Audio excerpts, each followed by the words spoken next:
We all encounter difficult people in life. Some drain us, some test us, and some, without even knowing it, mirror traits that can feel impossible to deal with. Narcissists fall into that category. They thrive on control, conflict, and attention. But here's the truth: you don't have to call them out to handle them. In fact, God gives us a way that's stronger, quieter, and far more effective. Today, I want to share how you can deal with narcissists in a way that protects your peace, honors God, and keeps you from getting pulled into their game. Here's how God says to deal with narcissists without calling them out. Stop fighting their fire with fire.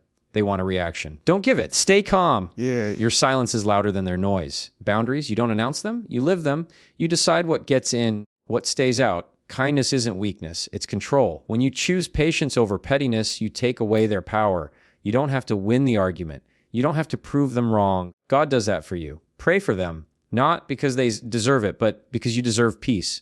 Protect your heart, protect your spirit, protect your mind. And when it's too much, walk away quietly, peacefully, without looking back. That's God's way: strength in silence, victory without shouting, peace that speaks louder than pride.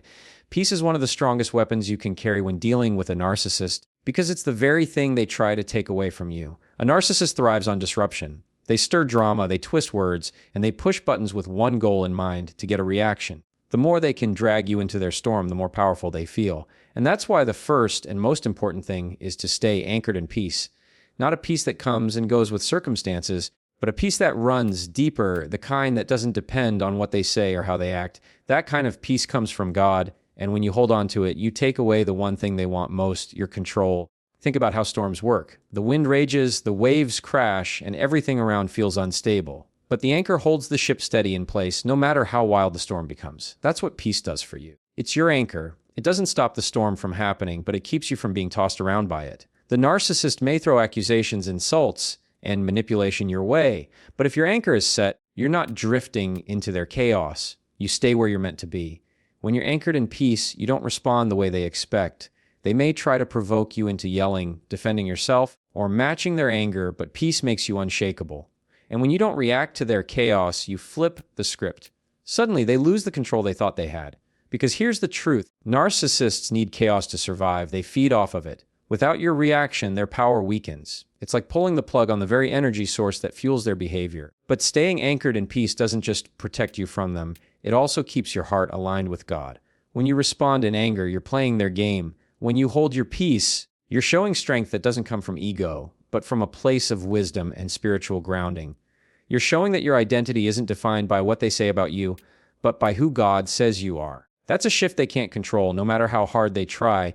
It takes discipline to stay calm when someone is pushing every button you have. It takes practice to not let their words trigger you into defending yourself or explaining yourself. But every time you choose peace over conflict, you grow stronger. Every time you refuse to match their chaos, you build a resilience that they can't penetrate. And over time, you realize that peace isn't weakness at all. It's power. It's a shield. It's the anchor that keeps you from being tossed around in someone else's storm, no matter how violent it gets. One of the most powerful shifts you can make when dealing with a narcissist is learning the difference between reacting and responding. A reaction is immediate, emotional, and often exactly what they're looking for. A response, on the other hand, is thoughtful, controlled, and intentional. Narcissists feed on quick reactions because those reactions give them proof that they can control your emotions.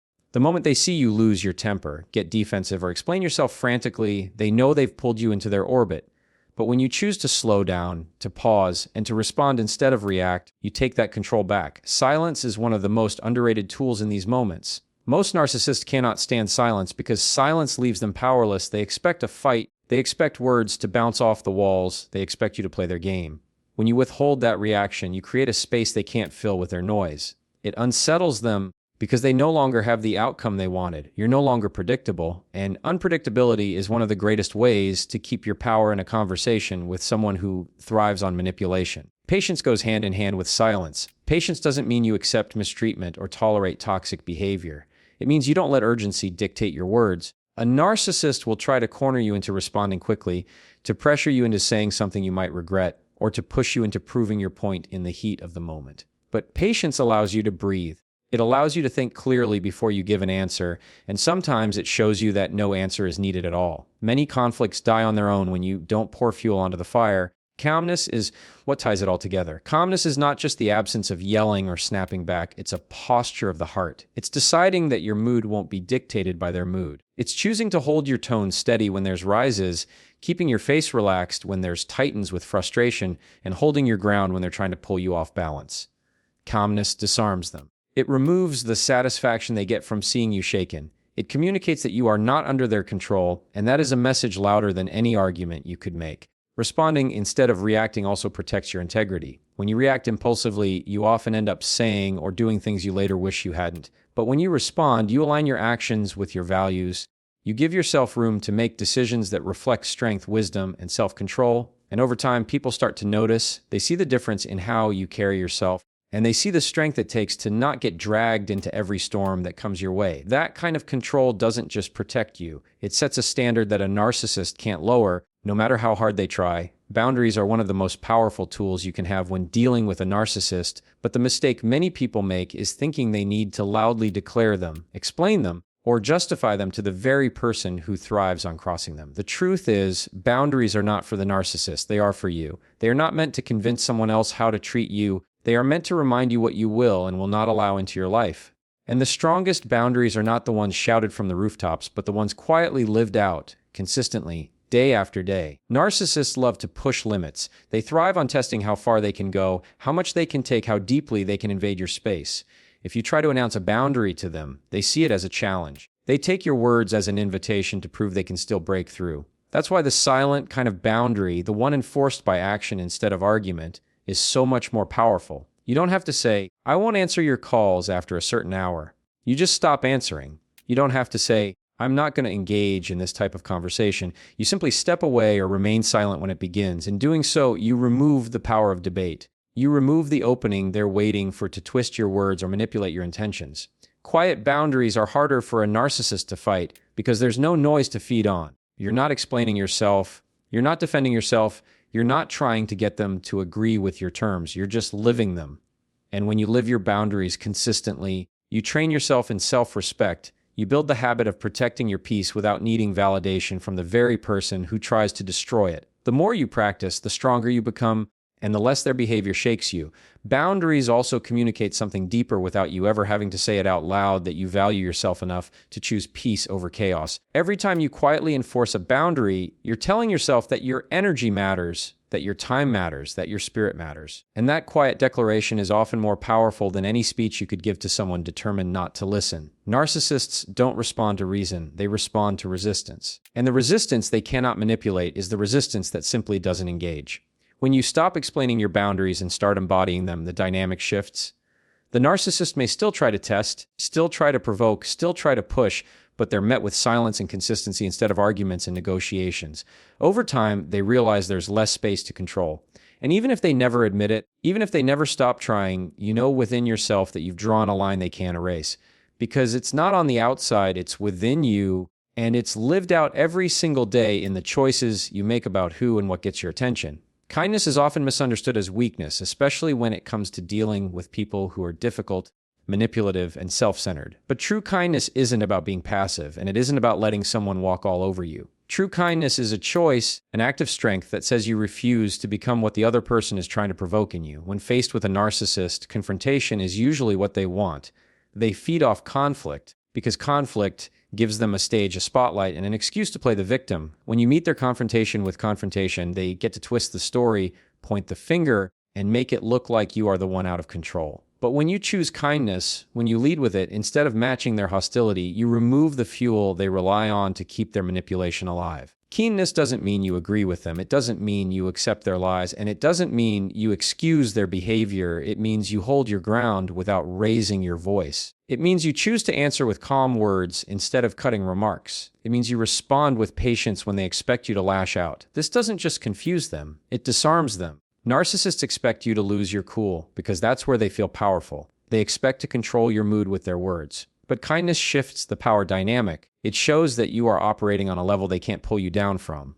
There is something deeply unsettling to a manipulator when their attempt to provoke anger is met with gentleness. They don't know how to fight against it because kindness has no handles for them to grab onto. Anger can be twisted, silence can be mocked, but kindness, real steady kindness, leaves them without ammunition. It exposes the contrast between their chaos and your composure. It reveals, without you ever having to say it, that you are not controlled by their behavior. And in that contrast, people watching from the outside begin to see the truth more clearly. They see who is stirring the conflict and who is standing above it. Leading with kindness also protects your own spirit. Every time you choose kindness, you are choosing not to let bitterness grow in your heart. You're choosing not to let resentment take root. You're choosing to reflect strength that comes from discipline rather than impulse. And in doing so, you keep yourself free. Free from guilt about what you said in the heat of the moment. Free from the cycle of back and forth arguments that never go anywhere. Free from the regret of sinking to their level just to prove a point. Kindness is not about changing them, because most narcissists will never acknowledge the harm they cause. Kindness is about keeping your character intact while standing in the middle of their storm. It's about knowing that you can't control how they act, but you can control how you respond. And when your response is kindness, it is a shield that not only guards your heart, but makes it impossible for them to manipulate you the way they intended. When you're dealing with a narcissist, it's easy to feel like every interaction is a battle. They twist your words, they challenge your character, they try to pull you into endless arguments where no resolution ever comes. The natural instinct is to keep fighting, to defend yourself, to prove your side of the story until you're exhausted and empty. But the truth is, not every battle is yours to fight. There are some battles only God can win, and the wisest thing you can do is to step back, pray, and release it into His hands. Prayer is not just about asking God to change the narcissist or to make them see the harm they cause. Sometimes prayer is about changing you, softening your heart, calming your spirit, and giving you strength to not get dragged into their drama. It's a reminder that you're not alone in this fight, that the weight of their manipulation doesn't have to sit on your shoulders. When you pray, you're shifting the burden from your control to God's control, and that shift changes everything. It takes the pressure off of you to fix what you were never meant to fix in the first place. Releasing is the harder part because it means letting go of the need to win. It means resisting the urge to defend yourself every time your name is slandered or your actions are twisted. It means trusting that God sees what you cannot prove and hears what you cannot explain. Releasing doesn't mean you stop caring. It means you stop caring. It's choosing to believe that God is a better defender of your name than you could ever be, that He can do more in silence than you can do in shouting. There is a kind of peace that only comes when you fully release something to God. It's the peace of knowing you don't have to monitor every word they say about you. You don't have to chase after every lie. You don't have to convince people to see the truth. Because when God is fighting for you, the truth always finds its way out. It may not be in your timing. It may not be in the way you imagine, but it will come. And when it does, you'll know it wasn't your effort that brought it about. It was God's hand. Prayer and release also keep you from becoming hardened. When you constantly fight battles that aren't yours, bitterness grows. Resentment takes root. You start carrying anger that eats away at your joy. But when you release it, you're giving God permission to guard your heart while He handles the situation. You're allowing Him to shield you from the poison of their manipulation. You're letting Him remind you that your worth doesn't come from the words of a narcissist, but from the one who made you. That shift keeps you free, even when they try to trap you in their web of control. When you're dealing with a narcissist, one of the biggest temptations is to fight pride with pride. They puff themselves up, so you feel like you need to puff yourself up too. They throw around their ego, so you want to prove your own worth. But that's exactly what keeps you stuck in their game. A narcissist thrives when they can lock you into a competition of egos because in their mind, everything is about winning, proving, and being superior. That's why humility is such a powerful response. Humility doesn't mean you think less of yourself, and it doesn't mean you allow them to step over you. Humility means you know who you are so deeply and securely that you don't have to shout it, prove it, or demand recognition for it. Humility is strength under control. It's the ability to stay grounded even when someone is trying to pull you into arrogance and self-defense. When a narcissist brags about themselves, tears you down, or tries to make you feel small, they're expecting you to rise up and fight for attention. They're expecting you to match their arrogance with your own. But when you mirror humility instead, you show them a strength they can't touch. Because humility says, I don't need your approval to know my value. Humility says, your attempt to make me feel less doesn't change who I am. Humility is a quiet kind of power that doesn't need the applause of others to stand tall. It's easy to misunderstand humility as weakness, but in reality, it takes far more strength to remain humble than it does to lash out. Anyone can fight back with ego. Anyone can throw words to prove their worth. But humility takes discipline. It takes self-control. It takes the ability to step away from the need to always have the last word. A narcissist wants you to be reactive, defensive, and loud. Humility gives you the ability to be calm, composed, and steady. It denies them the emotional payoff they're looking for. Humility also exposes the truth without you ever having to argue. When you carry yourself with humility while someone else is carrying themselves with arrogance, the contrast becomes clear. People can see the difference between confidence rooted in peace and pride rooted in insecurity. You don't have to point it out. Your behavior speaks for itself. And even if others don't notice immediately, you know you've chosen the higher ground. You know you've chosen to protect your peace rather than step into the same cycle of ego and control. Showing humility doesn't mean you stop standing up for yourself. It means you stand up in a different way. Instead of matching arrogance with arrogance, you let humility set the tone. You show that real strength isn't about volume, it isn't about bragging, it isn't about tearing others down, it's about knowing who you are without needing to prove it. That kind of strength is disarming to a narcissist because they can't manipulate humility the same way they manipulate pride. They can push against it, but humility won't push back in the way they expect. It simply stands firm, unshaken, and unmoved, revealing that the loudest person in the room isn't always the strongest one. A narcissist's greatest weapon isn't always what they do to you on the outside, but what they try to plant on the inside. Their words, their criticism, their subtle digs, their manipulation. All of it is designed to slip past your defenses and settle in your heart. That's why guarding your heart is so important. It's not about building walls so high that you can't connect with people, but about protecting the most important parts of yourself from being poisoned by someone who thrives on control. Guarding your heart means watching carefully what you allow in, because not everything someone says about you deserves a place inside of you. The mind is often the first target. A narcissist will try to twist reality, make you question your memory, make you second-guess your decisions, and leave you wondering if you're the problem. If you don't guard your mind, you can easily get trapped in that cycle, replaying their words over and over until you start to believe them. Guarding your mind means stopping those thoughts at the door, reminding yourself of the truth, and refusing to let lies take root. It's choosing to fill your thoughts with clarity instead of confusion, with truth instead of manipulation. Your emotions are another entry point they'll try to exploit. Narcissists know how to pull at your feelings, whether through guilt, shame, or flattery. They know that if they can control how you feel, they can control how you act. Guarding your emotions doesn't mean shutting them off or pretending you don't care. It means becoming aware of how they're trying to manipulate you and deciding not to hand over that power. It's pausing before reacting, asking yourself whether what you're feeling is based on truth or on their control tactics, and then choosing not to let their influence dictate your state of mind. Guarding your spirit goes even deeper. A narcissist doesn't just want to control your actions, they want to drain your energy, your hope, your sense of joy. They want you so worn down that you no longer have the strength to resist. That's why protecting your spirit is essential. You guard it by staying connected to God, by surrounding yourself with people who speak life into you instead of tearing you down, by feeding yourself with things that uplift instead of drain. When your spirit is guarded, their attempts to break you don't take hold as easily, because you're anchored in something bigger than their approval. Guarding your heart is not about ignoring reality or pretending their behavior doesn't affect you. It's about taking responsibility for what you let inside of you. You may not be able to stop them from speaking, criticizing, or manipulating, but you can stop their words from shaping who you are. You can decide that their opinion is not your identity, that their treatment of you is not a reflection of your worth, and that their toxicity has no place in your heart. There comes a point when no amount of patience, kindness, or boundaries will change how a narcissist behaves, because change isn't something you can force in another person. It's a decision only they can make, and most of the time, they won't. That's why wisdom is so important, because wisdom tells you when to stay and when to step away. Walking away doesn't mean you failed, and it doesn't mean you're weak. Walking away is often the most powerful decision you can make, because it means you've chosen your peace, your health, and your relationship with God over being caught in a cycle that only drains you. Distance is not about punishment, it's about protection. When you walk away, you're not trying to make the narcissist feel the weight of your absence.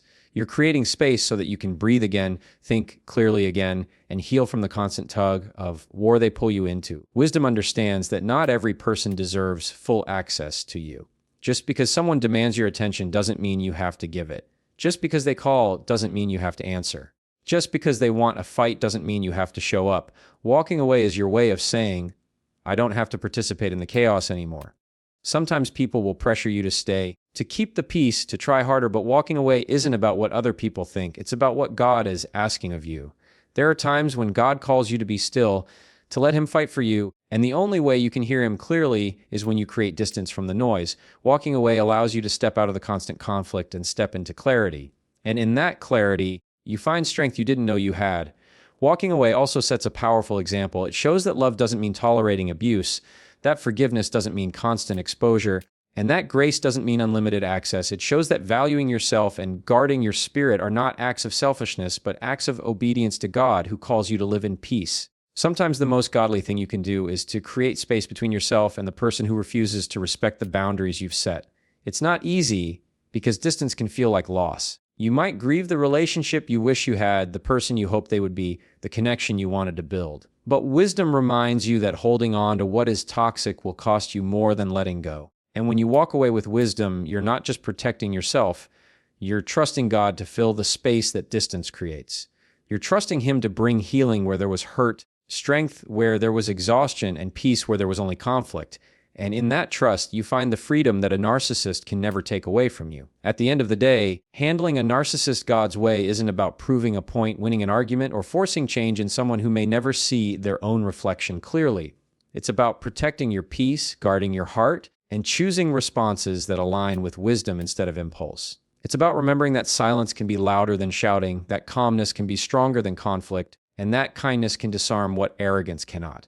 It's about setting boundaries you don't have to announce, walking in humility instead of ego, and trusting God with the battles you were never meant to fight. And when the weight becomes too heavy, it's about having the wisdom to step back, to walk away, and to let distance do the work words never could. That's not weakness. That's not surrender. That's strength. Quiet, steady, unshakable strength, the kind that doesn't come from you, but from the God who goes before you.